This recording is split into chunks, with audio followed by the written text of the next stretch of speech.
शोएब जमाई, क्यों भाई इतना हल्ला मचाया जा रहा है? देश का माहौल बिल्कुल सही है, संजू वर्मा, संगीत रागी दोनों कह रहे हैं, और सोनिया गांधी लेख लिख रही हैं उस पर। देखिए, मैं बहुत गौर से सुन रहा था। बार बार इन्होंने 2-3 बात का जिक्र किया कि वे पहले भी दंगे होते थे और अब हिंदू जाग गया है। पहले 70 साल में सोया हुआ था, इन्होंने जगा दिया है, इसलिए मस्जिदों में जा करके झंडे फहरा रहे हैं, प्रतिक्रिया दे रहे हैं। अच्छी बात। लेकिन देखिए, दंगे पहले भी होते थे, ये मैं भी मानता हूं, लेकिन स्टेट कॉम्प्लिसिट दंगे नहीं हुए।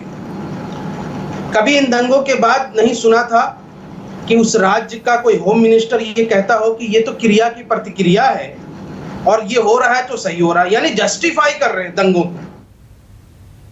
राजीव गांधी का आप जिक्र जरूर करेंगे, मुझे पता है, पेड़ गिरा तो ये वो, लेकिन वो आपके लिए जस्टिफिकेशन नहीं बनेगा, पहले ही मैं बता दूं। दूसरी बात ये है कि जो अपराधी हैं इस तरह के, जो हेट फैलाते हैं, चाहे धर्म संसद करने वाले योगी हो, चाहे वो बजरंग मुनि हो, ऐसे लोगों को राजनीतिक संरक्षण मिला हुआ है। अरे भाई, इसी बजरंग मुनि को, चलिए गिरफ्तारी हुई है, मुझे पता है सारी चीजें हुई, लेकिन यही बजरंग मुनि को सीतापुर के ही बीजेपी के सांसद माला पहना रहे हैं। किस बात का माला पहना रहे हैं? यानी आपको खुशी हुई? एक देश के सांसद जो प्रधानमंत्री के साथ संसद भवन में बैठते हैं, वो इस बात के खुश हैं कि यहाँ से इसने मुसलमान बेटियों के रेप की धमकी दी है, माला पहना रहे हैं। दिखाऊं मैं तस्वीर अभी?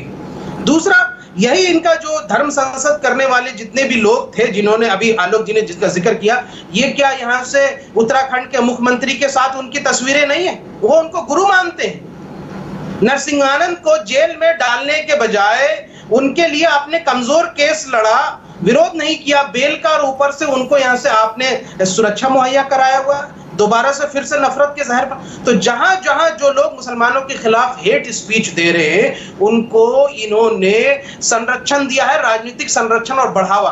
तो पहली बुनियादी बात यह है कि इसलिए नफरत फैल रही है। दूसरी बात यह है कि आज की सरकार क्या कर रही है, वर्तमान और भविष्य से ज्यादा अतीत में इनका रहने का मन करता है। कोई वर्तमान की बात नहीं करता।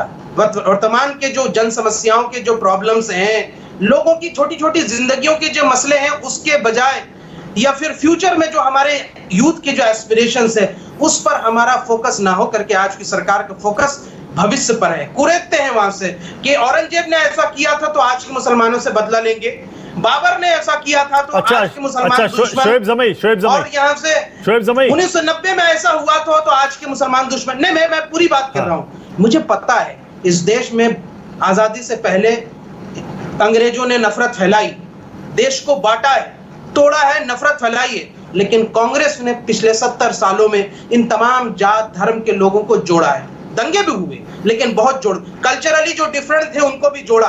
साउथ इंडिया, नॉर्थ इंडिया, इतना तनाव था उसमें, लेकिन जोड़ा। आज आप हिंदी बोलो और उर्दू बोलो, उसके नाम पर तोड़ रहे हैं। क्या खाएंगे, क्या पिएंगे, इसके नाम पर तोड़ रहे हैं। नॉर्थ ईस्ट स्टेट्स टूट रहा है, वहां लोग अलग से झंडे फहरा रहे हैं। कभी आप साथ नहीं कर सके किसी को, तो 70 सालों में जो कांग्रेस ने किया है, वो शायद आप कभी जिंदगी में 700 सालों में नहीं कर सकेंगे। आपने देश को तोड़ने का काम किया है, ये बात आपको मैं यही सुनना चाह रहा था। शोएब जमाई, एक सेकेंड, देश को तोड़ने का काम अगर बीजेपी और संघ ने किया है, तो ये देश टूट रहा है या टूट चुका है या फिर टूटने की कगार पर है? थोड़ा ये भी बता दीजिए।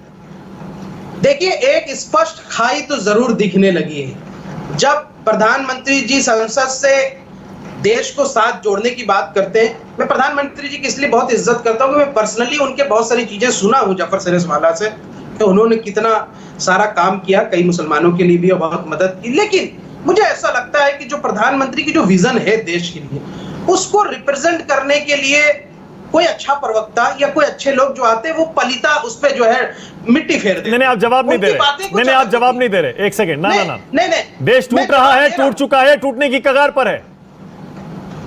देखिए, मुझे ऐसा लगता है, दो बातें, इस पर भी मैं जवाब दूंगा, लेकिन उससे पहले एक बात कह लूं, वरना फिर आप मुझे रोक देंगे।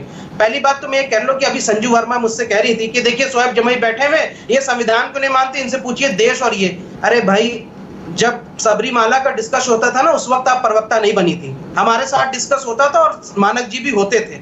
आपके ही बीजेपी के प्रवक्ता जोर जोर से चीख चीख के कहते थे कि सुप्रीम कोर्ट कौन होता है हिंदुओं के धार्मिक मामले में दखल देने के लिए, यह मंदिर में नहीं जाएगी। और नहीं हुआ, आपने संविधान तो नहीं माना, मानक अरे जी, जो लोग गोडसे मानक को जी। यहाँ से अपना अपना अच्छा okay all right okay Shoaib एक सेकंड, शोएब जमाई एक सेकंड। संजू वर्मा ने थोड़ी देर पहले कहा, एक मिनट सुन लीजिए, एक मेरी बात भी सुन लीजिए। देखिए इसको थोड़ा सा डिबेट को आगे ले जाना भी जरूरी है। सुन तो लीजिए, अरे सुन तो लीजिए, अरे भाई सुन तो लीजिए एक मिनट। शोएब जमाई वन सेकंड एक सेकंड। संजू वर्मा ने आपको चैलेंज किया। संजू एक सेकंड, आप ही का सवाल पूछ रहा हूं शोएब जमाई से। आपको चैलेंज किया इसी डिबेट में संजू वर्मा ने। उन्होंने कहा, संजू वर्मा ने कहा कि आप और बहुत सारे 99.9% मुस्लिम, वो कह रही हैं कि अपने आप को पहले मुस्लिम बाद में भारतीय मानते हैं। आप बता दीजिए भाई, इस चैलेंज को आप कैसे लेते हैं? बता दीजिए, जवाब दे दीजिए शोएब जमाई। पहली बात तो पूरे देश के मुसलमानों से और प्रवक्ताओं से जरूर कहना चाहूंगा कि जब बीजेपी वाले ऐसे चैलेंज करें ना, तो उनके मुंह पर जरूर कहिएगा कि जो लोग अंग्रेजों से पेंशन लेते थे, उनके सामने मुसलमान अपना वो दिखाए कि कितनी उनकी देशभक्ति है। आप ये जवाब शर्म नहीं दे की रहे, बात है। आप जवाब नहीं दे तो रहे। पेंशन वाले संजू लेने वर्मा, वाले लोगों के सामने देशभक्ति दिखाने की जरूरत नहीं है। हमारे आबा अजदाद ने इस देश के लिए ओके, जो ऑल किया राइट। है, ओके, आप संजू वर्मा। उसके टुकड़ों पर पल रहे हैं। वरना अगर मानक जी, हमारा बस चलता तो इन बता लोगों देती। से हम वोट की यहाँ से मानक जी, राइट भी छीन ओके लेंगे संजू वर्मा, और इन लोगों ओके से ऑल राइट। यहाँ शोएब से जमाई हो गया, एक हम तो सेकंड, यहाँ से एक एक देश करके निकाला वन बाय करवा वन। देते। संजू वर्मा बोलिए। जिन्होंने अंग्रेजों का साथ दिया, उनको मानक लिए जी, यहाँ से मैं देश के तभी मुसलमानों को बोलूंगी कोई यदि आप इनको चैलेंज चुप लेने की करवाएंगे। जरूरत नहीं है। Okay, okay. ये दुनिया जानती है। ओके शोएब जमाई रुक पहले तो जाइए। सबरीमाला अरे पे डॉक्टर जवाब जमाई रुक दे जाइए।